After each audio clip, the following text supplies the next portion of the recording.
Творческое объединение «Близнецы» и компания «Ова Медиа» представляют Константин Куцевалов, Сылдыс Калынду и Алча Оржак в Шуде-шоу «Тувинское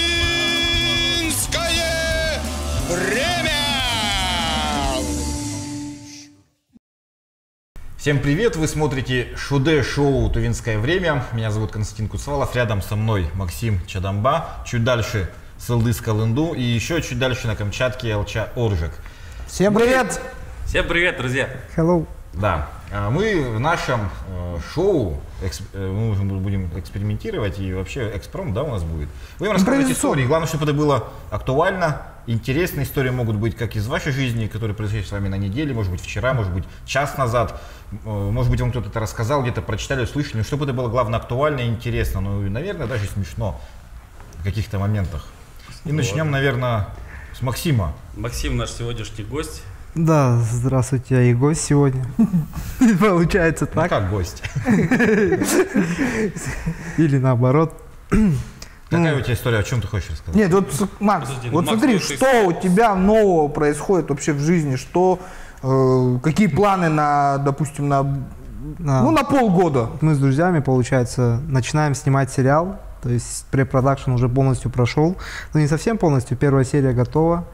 И совсем скоро мы должны приступить к съемкам. Это будет, наверное, ну, по крайней мере, на данный момент лучшим продуктом на тувинском медиарынке. Да? Да, вот я такое сразу сильное заявление сделаю. И его можно будет посмотреть на канале ОВА ТВ. Сериал называется, рабочее название «Белек», но я думаю, мы в скором времени поменяем. На подарок. Обменяемся, короче, белеками. Как подарок будет на английском? Present. Present. Simple. Simple. Да, что, может, к историям приступим? Да. Ну да, вот про сериал поговорили. Ждите, только когда непонятно.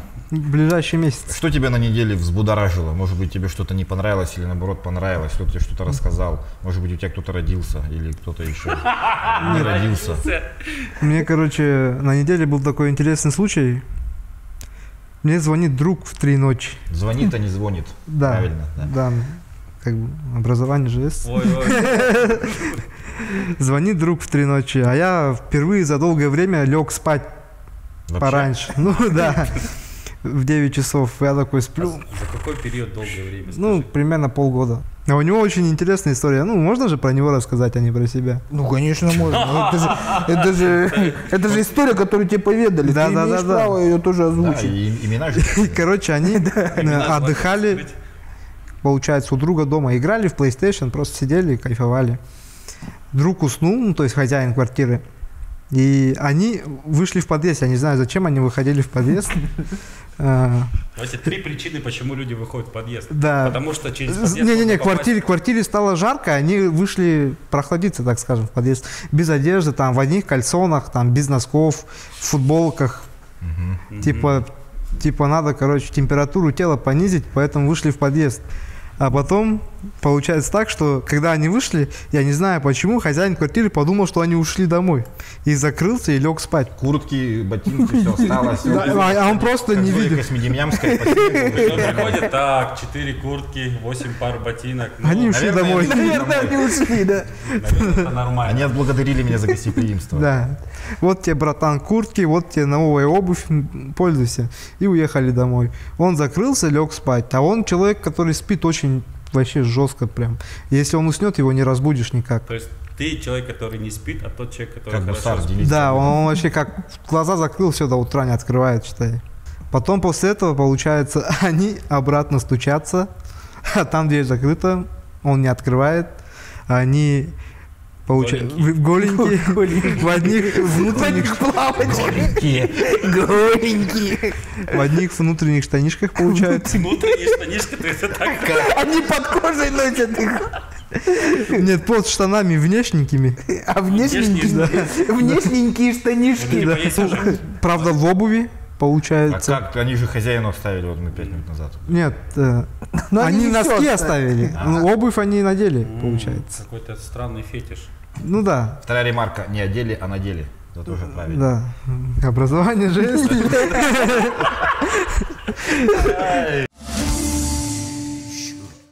Они стоят в подъезде, и надо что-то решать, потому что они в какой-то момент понимают, то, что обратно они не зайдут никак.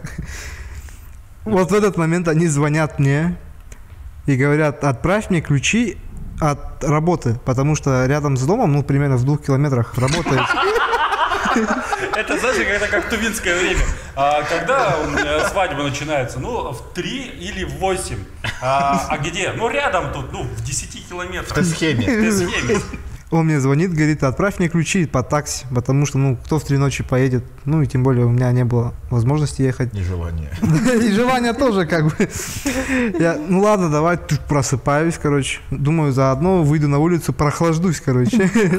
Да, прохлаждусь, именно такое слово. Образование же есть. Потом, да, я выхожу, сажу на такси и отправляю им, короче, ключи, получается. Ключи благополучно доезжают до них. Ключи. Да, ключи. 3 ключа, потому что зайти сюда можно только через 3 ключа. И получается так, я им отправляю, а они почему-то, я не знаю почему, решили отправить такси. Ладно, такси, езжай, нам экстрима не хватает в этой жизни. И решили побежать, получается. 2 километра без одежды в минус 40 градусов. Решили побежать. Не-не, на такси они отпустили. Ладно, мы сами, давай, езжай, типа. Хотя все нормально могло быть. Они просто хотели еще больше прохладиться, потому что подъезда не хватило им. Ну, температуры подъезда, и на улице было бы еще больше по кайфу. И они побежали. И они очень сильно замерзли. Но это как следствие из того, что они побежали голыми ночью. Минус 40. Да, вот. Удивительно, а что замерзли-то? Да, вообще не понимаю. Я бы не замерз, наверное. Время было сколько? Часа 3 ночи. Какой ты хочешь вопрос поднять? Проблема же какая-то есть. Ну, в чем проблема-то? Надо в подъездах ставить кровати. Колокол, чтобы Не-не-не. стучать, чтобы Нет, на междуэтажье. Вот это, Образование. Образование же есть. это как междуречие, понимаете? Ты как глубоко копнул. Да, да. Шумерская? Ладно. Ставить кровати, чтобы люди с такими проблемами могли спокойно переночевать в То есть ты подъезде. имеешь в виду, люди с такими проблемами, это те, которые сидят на скамейках на Арбате, вот такие люди? Я думаю, что такие кровати будут заняты. Постоянно. Ну если Постоянно. заняты, то есть можно, то есть вести у нас теплые остановки, чтобы такие люди могли бежать, отогреться и дальше бежать. Есть еще одна проблема. Мне кажется, о проблемах алкоголя и его последствиях надо говорить открыто. Нет, там люди говорят, просто прохладиться вышли, я вам говорю. Им жарко стало в квартире. То есть решение проблемы ставить кровати на междуэтаже. Либо теплые остановки, да. Теплые остановки. Чтобы ребята могли нормально бегать по Летом ночам. такие люди, а в лето в таких должно быть прохладно. Грубо говоря, умные остановки. Да, то есть пришел, там видит человек голый. Если в одежде, нормально, пусть не греет. Если он без одежды, пускай греется остановка. Умные остановки для не очень умных людей. Я представляю, просто остановка не может быть умнее человека, понимаешь? Потому что создал кто? Человек. Я думал, Бог. Он создал, короче, Остановки произошли из обезьян. Адама, из ребра его Еву и остановку. Ну ладно. Спасибо, круто да. вообще.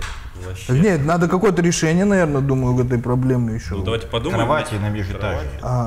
И Вообще придумать межэтажье, наверное. Для людей, которые во внутренних штанишках, все понятно. Да. Ну, или просто брать ключи с собой, когда выходишь Или прохладиться. таксисты должны как-то убедительнее с клиентами работать. Да. Типа, нет, поехали, ты замерзнешь. Слушайте, мне кажется, корень в этой всей истории в том, что таксист не настоял на своем. Да. Вот, поэтому, дорогая служба, вот возьмите меня крупно кто-нибудь, пожалуйста. Я тебя и так. Да тебя вообще... Они так отдаленно, тебя съемка идет отдаленно, поверь мне. Следу с любым Возьмите кадре меня крупный. крупно. Дорогая служба такси, пожалуйста, будьте настойчивее клиентам, чтобы люди голенькими не бегали. Спасибо. Это мое обращение. Вот ты и продолжи тогда свою историю. Давайте вот прям таки пойдем. Слушайте, история, ну она далекая, ну, по хронометражу, да? Ну вот по времени, она произошла примерно год назад. Я подумал и решил, думаю, ну надо же типа в университете еще раз учиться. Ну, а для того, чтобы там учиться... Чтобы доучиться в этот раз. Как бы, да. А для того, чтобы там учиться, нужно сдавать ЕГЭ. Вот. Я там как-то готовился, учил задания. Помню я, как ты готовился. Но не об этом. Это вот та же самая Это ты проблема. голенький Это же бегал. самая проблема, вот, что люди голенькие. Ну, просто, когда выходишь, ну, ладно. В общем, начал готовиться, приготовился, прихожу в день ЕГЭ в 4-ю школу, значит. Ну, я никогда в жизни не сдавал ЕГЭ, я закончил школу в то время, когда ЕГЭ Эти 3 буквы не стояли вместе не вообще стояли никогда. рядом никогда в жизни, да. Друзей, родину, хоть что угодно сдавал, но Я никогда не сдавал. И выходит, что прихожу, и там женщина. Там вообще ситуация очень, знаешь, очень суровая. Я взрослый человек вроде, да, ну, не подверженный, скажем так, стрессом, да, я как-то немного считаю себя стрессоустойчивым. Пришел, значит, и мне просто сходу кричат: «Вы куда?» То есть в день ЕГЭ, в помещении, в котором сдается ЕГЭ, приходит человек, и ему орут: «Вы куда?» Я говорю: «Здравствуйте». Надо же поздороваться. Но они просто не знают об этом. Ну, может, Образование же и нет. Образование. У них может быть вместо «здравствуйте» «вы куда?» Вот это. И все, я говорю: «Здравствуйте, я пришел сдавать ЕГЭ». Говорит: «Паспорт сюда давайте». Я даю паспорт, а там, ну, я помоложе, значит, немножко потоньше, без очков. Вот это. Даже не немножко, наверное. Множко, ты кратно уже. Вот. Образования же нет. Ну и они начинают вот сверять меня с паспортом, ну и не узнают немного. Хорошо, что время до ЕГЭ оставалось всего 5 минут, а я немного опаздывал. Они такие: «Ладно, проходи». Начинают меня лапать. Трогать. Это обыскивать называется. Трогать. Это на самом деле... Руками или металлоискателем? Сначала металлоискателем. Потом перешли на руки. Потом перешли Решили, ай! Нет. А потом ты сдал. При всех, значит, начали лапать. Вот. Я какой вопрос хочу поднять? Ребята, ну, действительно, очень тяжело настроиться на сдачу экзамена, даже взрослому человеку, когда к тебе такое суровое отношение. Вот. А можно еще раз меня камеру крупно возьмет? Тебя камера крупно возьмет обязательно. Да. Я хочу обратиться к центру проведения ЕГЭ. Ну, будьте поласковее, пожалуйста.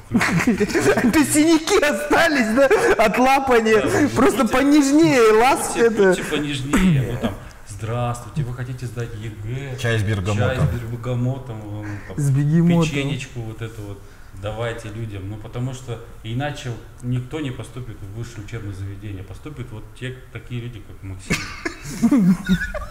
Образование жесть. И я поступил, слава богу. Ну, тогда какие претензии? Вот в этом и претензия, понимаешь? Решение какое? Я предлагаю не сдавать никогда ЕГЭ. А вернуть? А вернуть то, что было раньше. Я не помню, что было раньше. Проблема такая у меня возникла. Маршрутки. Маршрутки, прям маршрутки при маршрутке. Просто 20 лет назад у тебя возникло? я узнал о том, что проезд стоит 17 рублей вот на этой неделе. До этого я как бы вообще не передвигался на данном виде транспорта. А ты еще Нет, просто у меня все находится в недалекой. Я недалеко, мне идти можно, мне пройти пешком легче, чем сесть на маршрутку. Это 2 километра? Нет, ну почему? Все в пределах досягаемых. Да, все, так и сказал. Вот. И поэтому как бы мне редко приходилось пользоваться маршруткой. И вот я узнал, что проезд 17 рублей. И очень-очень много народу едет в этой маршрутке. И у меня вот возьми Салдыса крупно, пожалуйста. Вот. И у меня просьба, вот, пожалуйста, вот такие люди, ездите на такси, пожалуйста. Там очень мало места в маршрутках. Так вот, решение. Друзья, давайте пользоваться автобусами. Там хотя бы, если ты едешь стоя, ты можешь реально стоя, а не в позиции там какой-то. Не будем. ВГ? Да, вот. Нет. Также мы знаем, что Кызылгортрансу не хватает водителей, чтобы у нас было больше автобусов. А не, автобусы есть много автобусов, есть. только не хватает водителей, да, получается? Ну, интересно. Тогда еще одна проблема, которую мы можем решить, молодые люди, если вы не можете сдать ЕГЭ, поступить в ВУЗ, идите учиться в ДОСААФ на категорию прав Д. И у вас будет работа там, сколько, 35-40 тысяч они получают, да? И это неплохо, это лучше, чем юрист, который получает там 23 тысячи. 23 тысячи, 50 или вообще рублей. просто занимаются бесплатной консультацией. Либо работает в салоне сотовых связей. Да, продавцом салон. Вот поэтому, вот есть же выход, да? Ребят, идите тогда работать водителями. Правда, это очень тяжелый труд, но он оплачивается неплохо. Ну, по меркам Кызыла, в принципе, 35 тысяч, 40 тысяч, это, по-моему... А по меркам Хакасии, так это вообще замечательно. Меня вот что напрягает на этой неделе особенно. Жена? Я это заметил. Нет. Лерочка, нет. Нет, любимая, нет, ты не напрягаешь, только не бей меня Мы тут вечером. проехались по району Лерочка. с товарищем и посмотрели, что у нас вот 4-й микрорайон, где башня. Там сколько, 3-4 двора мы объехали, и там просто все мусорки переполнены, абсолютно все. Вообще рядом мусор валяется. Я видел в соцсетях, там, в Инстаграме, еще где-то, что, ну, вот, я живу в частном секторе, в Ближнем Кахиме, я В Ближнем не Кахиме? видел. Да. Прошелся, и после новогодних праздников особенно, видимо, очень много мусора. И региональный оператор СТТБО, я даже знаю, как вас называть. А мы-то и не знаем. Это какое-то оскорбительное получается. Видимо, это уже скоро так и будет. Нарицательное. Да, нарицательное, оскорбительное, СТТБО. Вывоз мусора. Слышь, СТТБО, Сам ты СТТБО. СТТБО. Иди в СТТБО. СТТБОст. иди на СТТБО. И вот, забыл, что хотел сказать из-за вас. Мусор. Мусор, да. И СТТБО, вывоз Нет, мусора. я тебя это назвал так. Я считаю, проблема в том, что СТТБО вывоз мусора не вывозит. Нужно, знаете, что сделать? Они вообще так говорят. Население, это их официальная позиция, они это озвучивали во время одного из сюжетов, который выходил на телевидении. Они сказали так, что население, люди мусорят больше, чем они ожидали. Во-первых, они как говорят, в доме живут 250 человек официально, а на самом деле 400. Они в каждую квартиру стучались, узнавали, То есть заходили они там. говорят, что в 2 раза больше мусора производят, поэтому мы не успеваем. То есть они... Так они бы хотя бы половину бы убирали. Так они вообще не убирают. Так проблема, значит, в том, что они даже половину не выводят. Вообще не вывозят. Людей. Проблема в том, что они не местные, они из Красноярска, и руководство я имею в виду. И И они не понимают вообще, как живут люди в Туве. Поэтому они думают, что если в доме прописано 250, они не думают, что в доме 250. А остальные живут в межэтажье. Да? Или Нет, на самом деле тут еще одна проблема. Проблема в том, что возле моего дома, где я живу, тоже контейнеры есть, но мне кажется, то, что в мои контейнеры загружает мусор весь Ближний Кахем, потому что выйдешь на улицу прохладиться. В утренних страничках. Да, давай по ближнему бегаем. Наверное, твои друзья хотели выйти именно для да. Охладиться. Да. Выходишь, смотришь, на меня контейнеры стоят, ну там, как всегда, гора мусора, тут приезжает машина, либо не из моего двора, тут скидывает мусор, уезжает. Потом еще вторая машина приезжает, скидывает мусор, уезжает. на твоих глазах. Да, прямо на моих глазах. Я прям на них... Когда они уже уехали. Да-да-да, когда они уже уезжают, так... Ну, когда они стоят... Сталина на вас нету! Нет, когда они стоят, выбрасывают, ты такой стоишь, А может, они думают, что пускай ты их выбросят. поддерживаешь, поэтому они приезжают Не, обратно. не Типа, знаю. круто, ребята, давайте еще. Они хотят Всех зовите, пожалуйста. Кто там у вас рядом есть? У вас Они хотят тебе удовольствие доставить, просто что ты их поддерживаешь, молодец. Типа, во, пацаны. Блин, такой пацан классный, надо его радовать все время, ездить мусор выбрасывать туда. Ну, еще из-за мусора, получается, появляются очень много бездомных собак возле контейнеров. О, вот это вот, да, опасная вещь. Я один раз пошел выбросить мусор, скинул там, на меня собака из контейнера как полетела, я там внутренних прохладился на месте. Во внутренних штанишках. Летающие собаки из контейнера. Прям Не, вылетел. просто получилось так, что у меня ребенка чуть не покусали. Мимо контейнера вот шел со школы, и собак вот свора прям, и чуть не Штук покусали. 10-15. Хорошо, там мужчина проходил мимо тоже ряд, да, и там с криками вот там Предлагаю, раз уж мы эту проблему решить не можем, СТТБО, предлагаю тогда из проблемы сделать праздник. Давайте проведем фестиваль мусора. Благо, что такой фестиваль можно провести абсолютно в каждом дворе сейчас. Везде. То есть, получается, от участников не будет отбоя. Типа не снеговик, а мусоровик, да? Да, А там даже горку не надо делать, она же там типа уже есть, горка из мусора. Кто больше выбросит мусора мимо переполненного контейнера, тот и победил. У тебя много шансов, тебе уже навезли молочку. Тебе помогают. Мне просто... Так, если бы люди там по собственной инициативе, там кто-нибудь, кому делать нечего, например, дома сидит, пошел, немножко прибрал по кайфу, там, может, на такую инициативу пробить народ ты тоже. Ты сидишь дома, и у тебя есть чем заняться? Я дома только ночую. Кстати, скоро апрель. Ну, как скоро? Это как для тебя 2 километра расстояния. Скоро апрель, и мусор будет пахнуть. Поэтому СТТБО я предлагаю вам выпустить сувенирную продукцию. Например, брелок в виде переполненного контейнера. Не брелок, Нет, давай брелок. Календарь. Календарь вот будет так выглядит. Календарь. Январь переполненный бак, февраль собаки летающие, вот как, кто там, у тебя, да? У него, да. Летающая собака, февраль, например, апрель. Можно даже как Oriflame вот так потереть и ощутить аромат. Апрель. Наконец-то. И надо решать проблему, пока мусор не превратится Пока апрель не пришел. в достопримечательность Кызыла. Слушайте, давайте тоже попросим всех. А то будут потом все говорить, това это Хомей, Хуреш и мусор. Мне кажется, у них целей нету, поэтому... Ну вот если у тебя же есть цель... Нет, у них же цель была какая-то заработать, наверное. Ну они зарабатывают. Ну эту цель, я думаю, они выполняют. Они еще, кстати, жалуются, что народ не платит. А за что платить, если ничего не вывозится? Ну, с этим Благоустройство раньше вывозило мусор.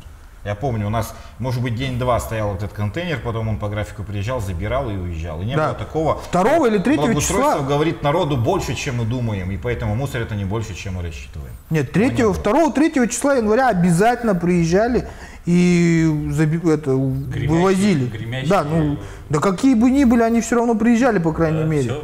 Все В каком-то дворе мусор залежался неделю, это уже нонсенс. Да.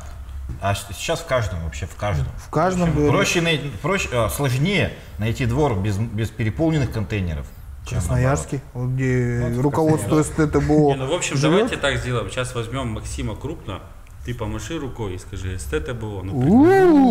Вот так. Вы нашли, кому говорить? Этих же.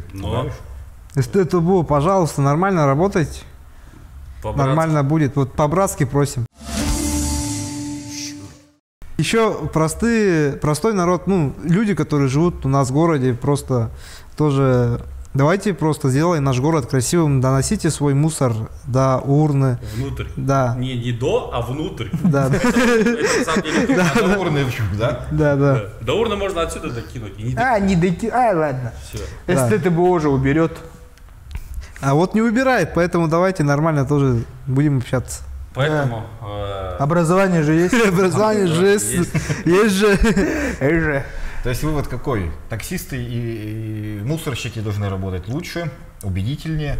Одни в первом случае. ЕГЭ должно быть ласковее. ЕГЭ ласковее. Вот особенно ласковее, понимаешь? Ласковее, да. Когда тебя начинают лапать. И перестаньте мусор Максима выбрасывать.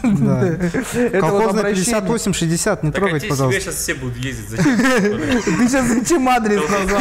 У меня даже желание, у СТТБО появилось желание к тебе вывозить. По приколу приехать и что-нибудь туда бросить, типа, где О, вон он. Там еще ты мусор выбрасываешь, там летающая собака просто.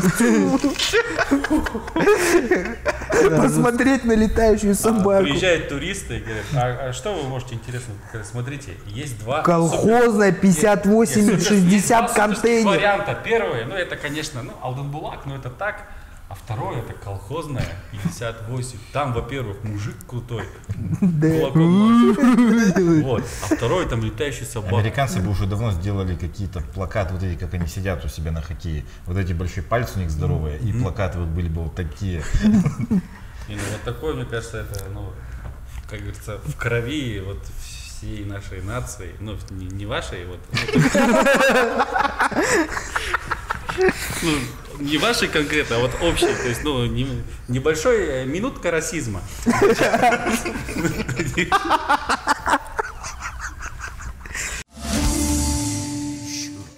Вот мы обсудили ряд тем, должны были 4, обсудили больше, но все они между собой связаны, поэтому давайте выберем, что у нас сегодня респект дня. Респект дня. Смотрите, короче, я хочу выразить респект тем людям, которые, несмотря на то, что кто-то не убирает мусор, выбрасывает мусор, не убирает мусор, те люди, которые, несмотря на все это, пытаются там дворникам, да, ребятам, которые все равно как-то поддерживают в чистоте, удержать ситуацию, не допустить вот большого кризиса. Вот этим людям я бы хотел выразить респект. Вот я им вот тоже.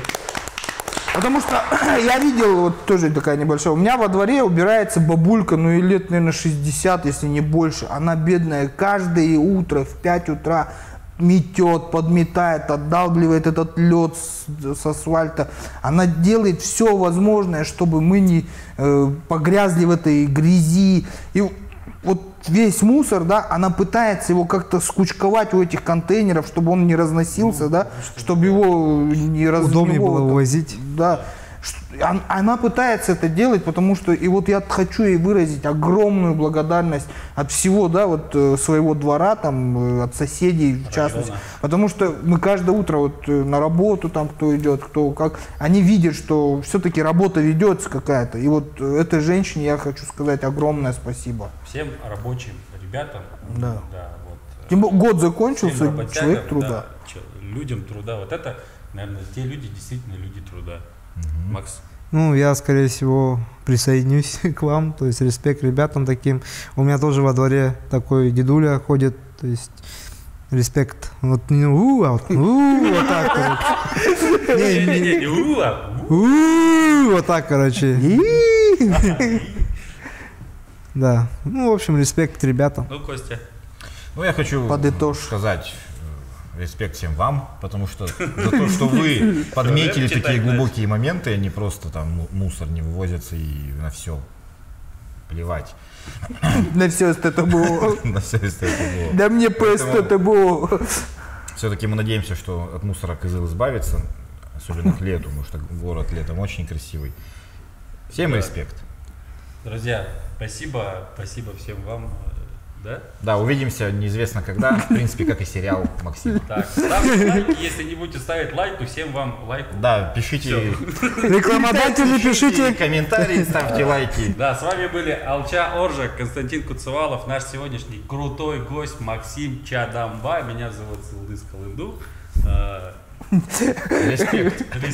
И это корпоративы, там свадьбы, номер телефона. Вот сюда номер надо было. Если вам нужен ведущий, пишите, звоните, я всегда рад всех. Короче. Всем провести. В общем, пока. Пока. Пока. Пока, друзья, пока. Спасибо.